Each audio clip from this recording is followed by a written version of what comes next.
Fala galera, eu sou o professor Ed, professor da Rede Força Máxima, e hoje a gente vai começar a nossa sequência de videoaulas. Lembrando que hoje eu estou responsável pela aula do médio militar e a gente vai começar com o módulo de número 4, ok? Vai lá na sua apostilinha, confira diretamente no seu material o tema do módulo 4. E lembrando também que a gente está trabalhando com a parte de História 2, ok? História 2, vai ter uma aula para História 2 e uma aula também para História 1, ok?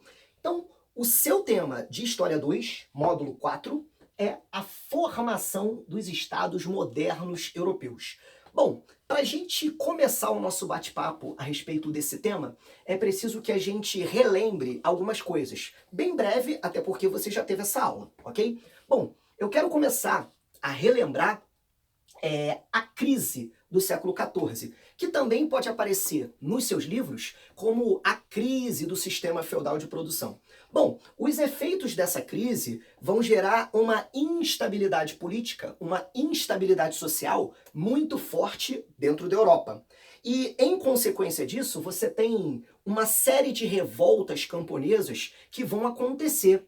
Isso gera um certo desconforto, isso gera um certo desespero na nobreza, que tem medo que esse quadro de instabilidade possa acabar resultando em impactos negativos para os privilégios que essa nobreza possui, certo? Então, é nesse momento de desespero da nobreza que surge a necessidade de um Estado forte. Bom, o Estado ele precisava ser forte para conseguir coibir, para conseguir controlar essas revoltas camponesas que não paravam de acontecer. Nesse momento, a nobreza ela começa a perceber a necessidade dela se aproximar do rei.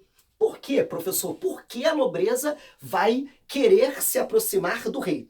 Porque o rei ele tinha um exército próprio, o rei ele tinha um exército numeroso e um exército forte. E para acabar com essas revoltas, esse exército era necessário. Então, nesse momento, você está observando essa transformação aqui, ó. Olha para cá. Bom, você está observando a transformação do poder privado. Por que o poder privado? Porque anteriormente o poder era controlado, o poder era conduzido pelos senhores feudais. A pessoa do senhor feudal era responsável pela questão da criação das leis, pela moeda que teria dentro do feudo, dentre outras características. E esse poder privado ele sai de cena e a gente tem a formação do poder público, isto é, do Estado Nacional moderno. Uma característica muito importante que você não pode perder de vista. O Estado moderno, ele é um Estado feudal. Como assim, professor, um Estado feudal? Esse Estado ele surge para garantir os interesses da nobreza. Os mesmos privilégios que a nobreza tinha lá atrás, como, por exemplo, receber pensões, explorar camponeses, tudo isso é mantido. O que vai acontecer é que esse Estado ele traz uma nova roupagem política, na medida em que agora o poder não é da nobreza, ele não é controlado pelos nobres e você passa a ter essa noção de poder público. Bom, uma vez que o Estado ele se formou, em virtude dessa necessidade de um poder forte para acabar com aquelas revoltas resultantes aí desse quadro de crise do século XIV, agora a gente precisa entender os elementos de composição, os elementos que configuram o Estado Nacional. Bom, todo Estado Nacional ele precisa ter um espaço físico. É preciso que você delimite as fronteiras desse espaço. Uma outra característica importante do Estado Nacional é a moeda. A moeda, ela precisa ser única, até porque isso facilita o desenvolvimento comercial, isso facilita, obviamente, o desenvolvimento econômico desse jovem Estado. E um quesito muito importante que vai permear boa parte da discussão que vamos ter aí falando de cada Estado europeu que vai surgir, especificamente, é a questão da identidade cultural. Professor, como assim essa questão da identidade cultural ela é importante na hora de se formar um Estado nacional? Bom, é preciso que você entenda o seguinte. A sociedade que vai compor esse Estado, ou seja, a sociedade que vai habitar dentro desse espaço físico, ela precisa ter um certo grau de integração. Eu vou te dar um exemplo bem básico. Imagine que eu coloque católicos e muçulmanos dentro do mesmo espaço físico no século XIV. No momento, logo depois de acontecerem aquelas cruzadas que você aprendeu lá no seu módulo de Idade Média. Seria possível isso acontecer? Você acha que esta seria uma boa ideia? Colocar católicos e muçulmanos dentro do mesmo espaço? Como você vai criar leis? Como você vai decidir a moeda? Como você vai delimitar as fronteiras? Bom, é óbvio que você teria dificuldades. Então, para você ter um Estado Nacional que funcione, para você ter um Estado Nacional integrado, é preciso que a sociedade, ou seja, o povo que você vai formar, que você vai colocar dentro desse espaço físico, ele tenha pelo menos uma cultura que seja parecida, porque isso vai te dar uma chance maior de evitar problemas. Tudo bem? Então, esses daqui são os elementos de composição. Tem outros. Eu só estou mencionando os principais para você conseguir se localizar. Beleza? Vou me mexer, hein, pessoal? Ó, vou para lá para você ver essa parte do quadro aqui, valeu? Ó, aqui. Vamos lá? Então, agora que você já sabe tudo o que forma o Estado moderno, sabe as origens, sabe os elementos que configuram esse Estado, agora a gente pode trabalhar com os casos específicos. A gente pode começar aqui, ó, com Portugal. Claro, vamos começar com os portugueses, porque os portugueses, eles são os pioneiros no que diz respeito à formação do Estado moderno. Quando eu falo que Portugal é o pioneiro, eu quero dizer que os portugueses, eles foram os primeiros, certo? Eles deram início, deram um pontapé inicial nessa prática que outros reinos europeus também vão adotar, ok? E os portugueses, assim como os espanhóis, ou seja, todo o território da Península Ibérica, ele carrega uma certa particularidade no que diz respeito à sua formação enquanto Estado Nacional. Qual é a particularidade, professor? A particularidade é que dentro da Península Ibérica, ou seja, dentro dos territórios que abrange tanto Portugal quanto Espanha, havia a presença dos árabes. Aqui, ó, meu dedo, dos árabes, os árabes.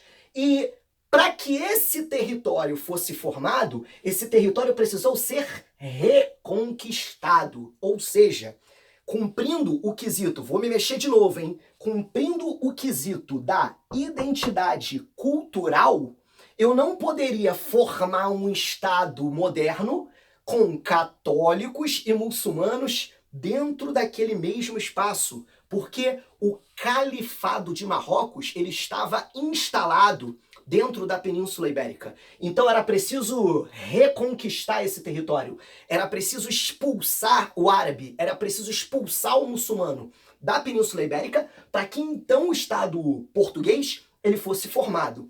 Esse processo de expulsão dos árabes da Península Ibérica, neste caso especificamente do território português, eu chamo de guerra de reconquista. Eu estou reconquistando o meu território desse momento, desse processo de invasão aí promovido pelos árabes. Então, em meio a esse processo, em meio a essa tentativa de expulsar os árabes dali, Portugal vai atravessar uma crise de sucessão real. O que é isso, professor? É quando a dinastia ela é interrompida por algum motivo. E nesse caso, o motivo que interrompe a dinastia portuguesa de prosseguir é a morte do rei. Com a morte do rei, eu tenho uma disputa entre dois indivíduos que vão disputar aí o controle da coroa portuguesa. Eu tenho o príncipe João, que é conhecido como Mestre de Avis, e eu tenho um outro João. São dois reis, são dois príncipes ali que estão disputando o trono, e ambos se chamam João, ok? E um desses, João, ele era conhecido como Mestre de Avis. E esse cara aqui, o Mestre de Avis, ele contava com o apoio da burguesia. Isso é interessante porque isso vai, inclusive, incentivar, isso vai, inclusive, influenciar outros momentos da história portuguesa, como a questão da expansão marítima.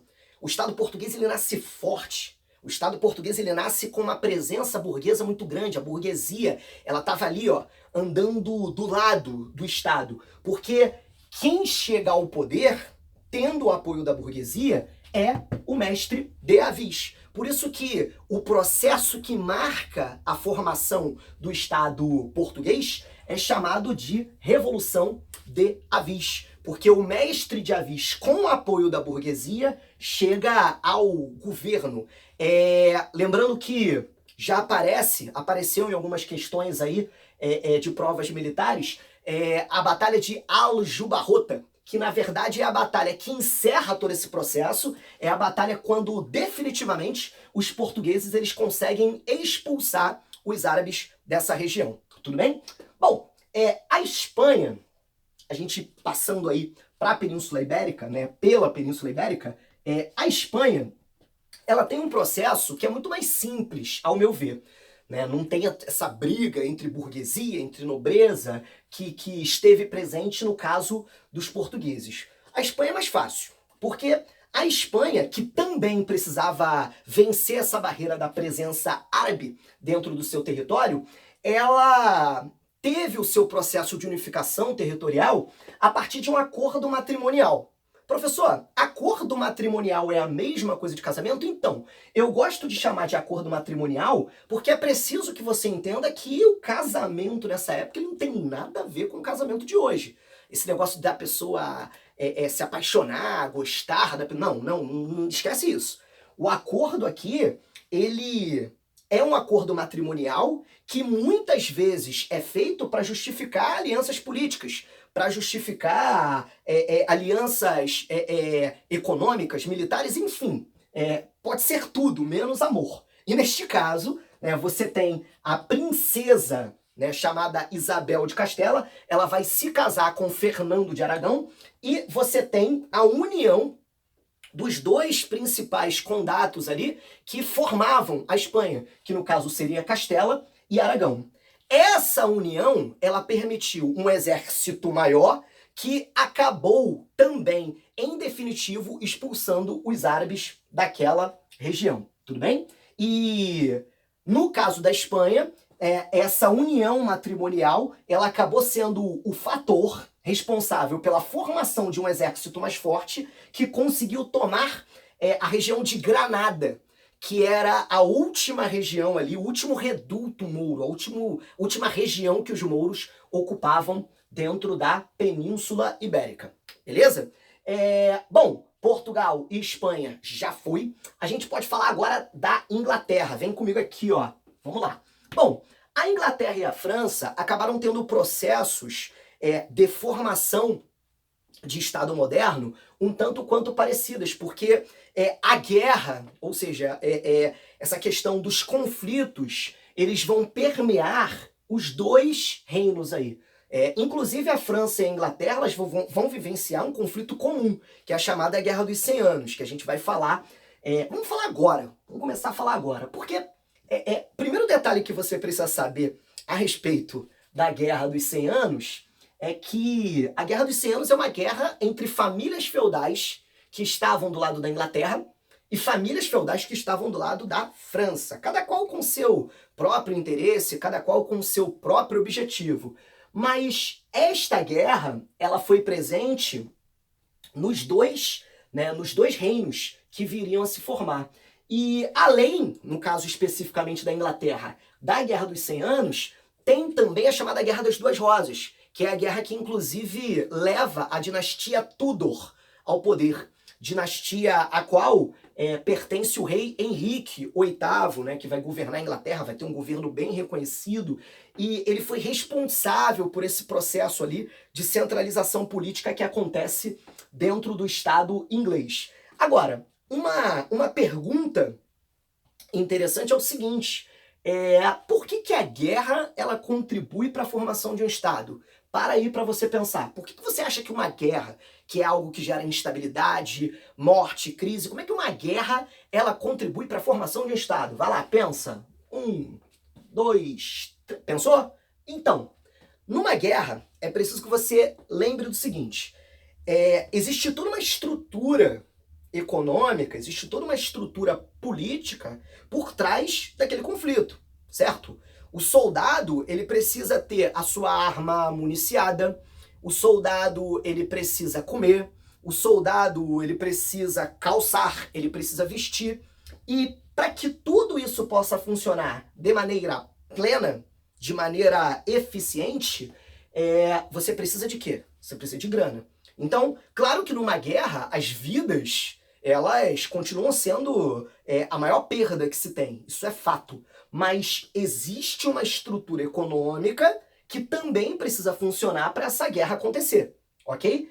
E de maneira que, se você não tem um Estado que tenha uma balança de impostos que funcione, se você não tem um Estado que tenha um sistema político organizado, centralizado, um exército nacional, você não consegue se manter em guerra tanto tempo assim. Essa que é a questão. Então, a Guerra dos 100 Anos, ela explica por si só por que a Inglaterra conseguiu se formar enquanto Estado moderno. Porque, pessoal, ninguém consegue ficar tanto tempo numa guerra se você não tem um Estado que funcione. Ninguém consegue ficar tanto tempo numa guerra se você não tem um sistema que atenda ali os seus principais requisitos, os seus principais objetivos enquanto estrutura política. Bom, e no caso específico aí da Guerra das Duas Rosas, você tem uma guerra entre duas famílias inglesas, né, a família dos Lancasters e a família dos Yorks, e essas duas famílias, né, vivenciaram aí esses conflitos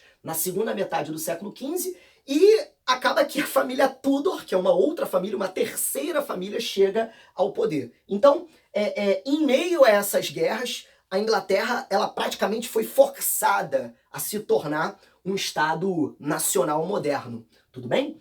E a gente finda a nossa apresentação, a nossa discussão aí, falando da França, certo? Que, como eu falei, junto com a Inglaterra, carrega aí essa posição, né, de ter a guerra como um dos elementos que integram o Estado Nacional moderno. Só que, no caso da França, a situação ela foi um pouco particular, porque os conflitos internos eles eram muito mais por justificativas religiosas, né? Porque você precisa lembrar um pouquinho ali da chamada Reforma Protestante, né? Você tem Martinho Lutero, você tem o João Calvino, que conseguem disseminar as suas ideias, e a Igreja Católica, ela perdeu, não perde sua hegemonia, continua sendo a religião predominante, porém agora tem uma outra vertente, né, que afirma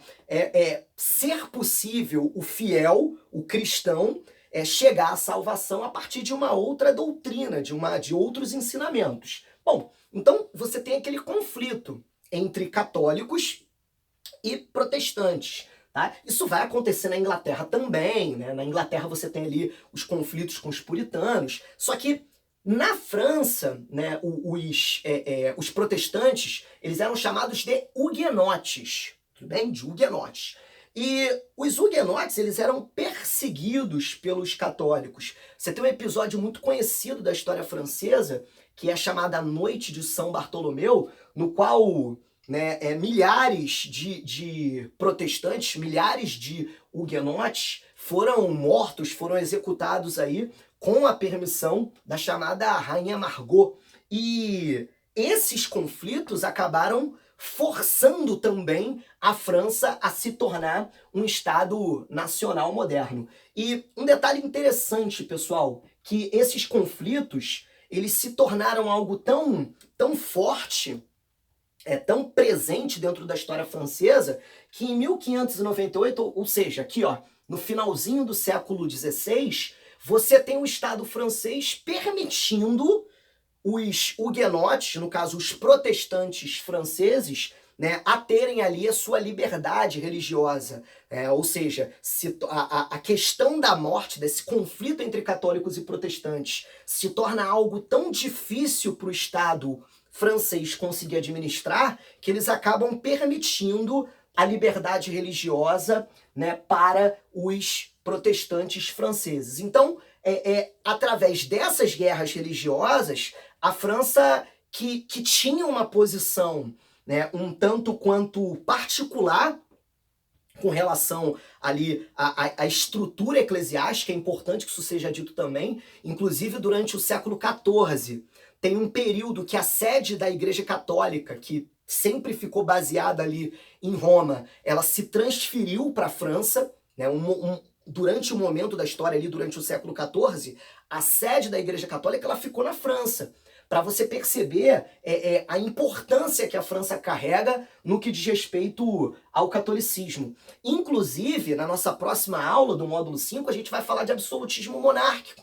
E a gente vai ver que o francês Jacques Bossuet, ele defende o chamado direito divino dos reis. Ou seja, é bem aceitável que esse tipo de ideia surja dentro da França. Por quê? Porque a França já foi sede do catolicismo, ela já sediou a base, a estrutura da Igreja Católica. Então, era preciso encontrar um ponto ali de estabilidade para que essa crise de legitimidade que a monarquia francesa estava enfrentando não acabasse afundando o Estado todo. Então, o rei ele conseguiu negociar, o rei Henrique de Navarro, ele conseguiu negociar ali tudo que era preciso para manter o controle, impedindo que a monarquia francesa simplesmente se desagregasse. Tudo bem? Então, esse é o bate-papo, né, teórico aí que a gente precisa ter. Lembrando que a gente tem uma outra aula de suporte aí que vai ser dada ao vivo, né? Você já deve ter